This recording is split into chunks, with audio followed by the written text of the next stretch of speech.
Hey, what's up everyone, CTNtechnologynews here, and today I just had a topic I really wanted to discuss with you, and that topic is the future of Sega.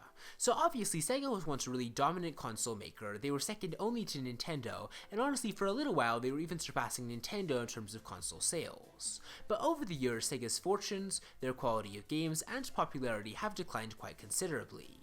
Pretty recently, Sega decided to move over to mobile, but now it seems that the president of the company, Hajime Satomi, thinks that may have been a bad idea.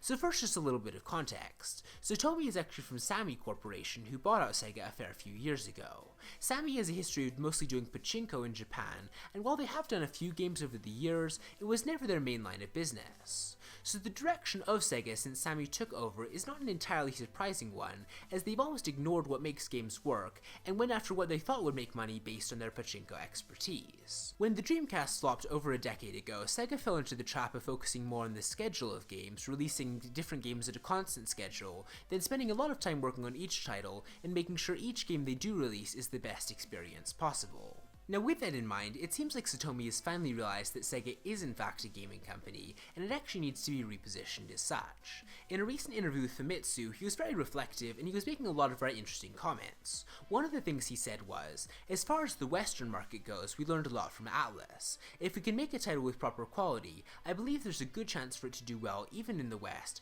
for players that like to play Japanese games. Now considering the exaggerated focus on mobile these days, it's very nice to see that a publisher like Sega is realizing the fact that game consoles are still a massive and clearly viable market.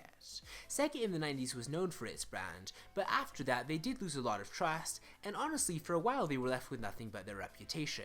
Now Satomi is saying that he would really like to win back customers' trust and have Sega become a brand once again. All of this is exactly the right kind of thinking for someone at the executive level of a games publisher. You're there to bring quality games to your customers. So chasing the financial figments of your imagination will not somehow net your company millions, as it will ignore your customer base. So anyways, with all that said, I'm cautiously optimistic that Sega's worst days could be behind it. What really needs to happen now is to see Sega finally start focusing on what made them great in the first place, and work on as well as release quality games to an eager customer base. And no, that doesn't mean pumping out one low quality Sonic game after another either. Sega really needs to especially take the time with their Sonic the Hedgehog franchise, since that's the centerpiece of their company now, to just really focus on each new game as it's coming out, rather than trying to release a game every year or so. Honestly, the Sonic the Hedgehog brand is emblematic for what's been wrong with Sega. They've tried to focus on releasing new games every year or so, rather than making sure each title they do release is deserving to have the Sonic the Hedgehog name on it. But let me know what you think the future of Sega holds in the comments below. Let me know if you think Sega has any chance of making a comeback, or whether they'll continue to suffer financially in the future.